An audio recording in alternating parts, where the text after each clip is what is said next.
I see that vet you got out. You know what I'm saying? Yeah, but that vet is a reflection of how many people done been saved. I ain't frauded nobody.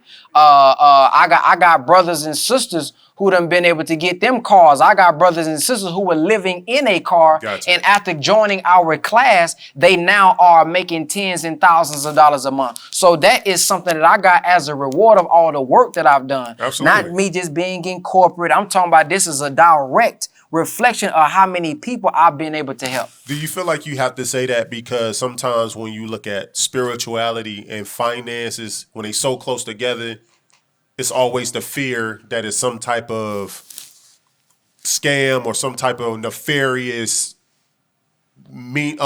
action going on behind the scene? Because a lot of people look at a person of faith should live a meager life, bland. They shouldn't be able to get and obtain and enjoy the finer things in life. They should be okay with just mediocrity. But then when you see a person of faith who has these things, people feel like it's always a thing like, man, I don't know how he got that. Yeah. You know what I'm saying? I do express it so I can make it plain that it ain't that. Gotcha. When I look in the scripture, it says you will lend to many nations and be a borrower from none. I look in the scripture where it said we should feed the needy and help those who homeless. And when you walk by them, don't just tell them a good word, but give them something that can actually help them out of that position. I don't know how I can do that being mediocre. When I read the scripture, it said that he was coming to give life more abundantly. Now go look up the synonyms of what abundantly is. That don't sound mediocre to me. And our supreme wisdom, it says that mathematics is Islam, or Islam is mathematics, mathematics is Islam, and we must use that mathematical theology to get some benefit while we live. Luxury, money, good homes, friendship of all walks of life. See, we be playing games today. When you look at somebody who's poor, if I came up here in a 1994 bust down car, you would say, damn, what God doing for you? You talking about all this God talk, you ain't even got nothing for your life. Look at us today on social media. We've been talking about God. Granny been in the same household for 40 years. So we flip-flop. On one end, we'll say, Granny been in the same house. She ain't never upgraded for 40 years. Then when you upgrade, it got to be a scam. So no, I say that to make it plain that, man, the work that I'm doing, this ain't just for no tithes. This ain't just for no donations. This is a direct reflection of how many people we've helped. And if you go to BWO reviews, you can see all the people, who we've been able to help. This is how I'm able to be on live with a sister who comes on crying saying that, man, I fear that I'm going to be homeless and I can log off and get a cash app and come back on and say, check your cash app. And all her rent is paid. So I can't do that being mediocre.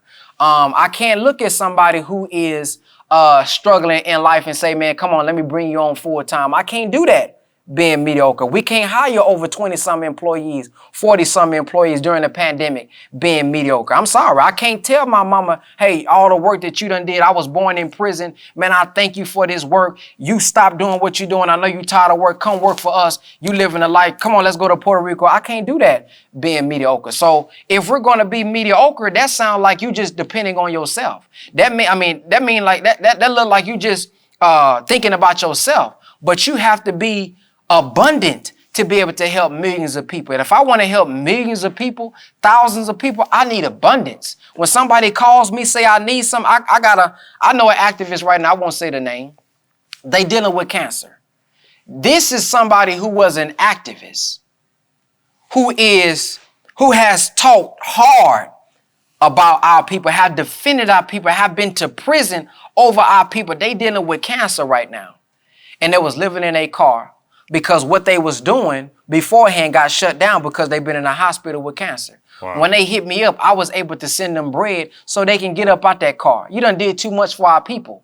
And what they said back was, an abundance of gratitude, but I couldn't do that being mediocre. So ain't nothing wrong with you making money. Ain't nothing wrong with you living life in abundance if You are following the righteous principles. Now, if you get there being wicked, you scamming, you frauding, you lying, then yeah, that's a whole different type of thing. If you telling somebody this for the building fund and you taking the money and you don't win about your Rolls Royce, no. But if this pastor, if it's a pastor and he wrote a book and he happens to be popular and he got millions of people that follow him and thousands of people buy his book, no, that's not a scam. He deserves that. He wrote a book that's helping hundreds of people. And if you go into a church that's not spiritually feeding you, that's not helping you, stop going to the church. Stop giving. But if they are helping you and helping you overcome the trauma, helping you overcome what you're dealing with in your life, then it shouldn't make no difference if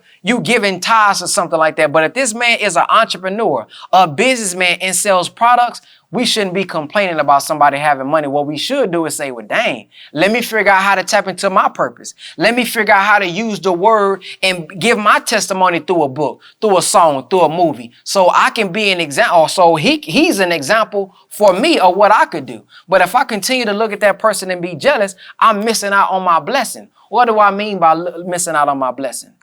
When Cain was denied acceptance from God and Abel got acceptance.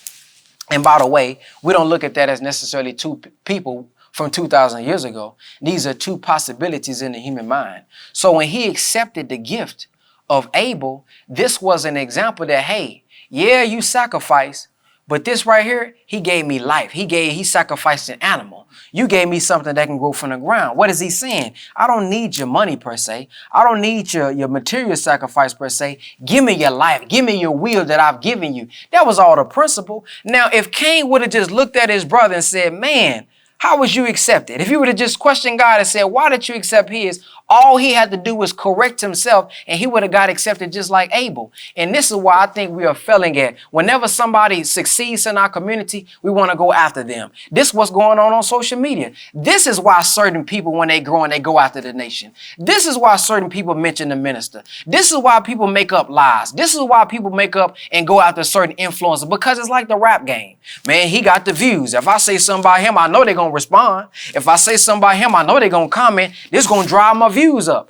But if I look at somebody and I say, how could I learn from him? All I got to do is activate and utilize the same principles that they use, and God will give it to me in due time.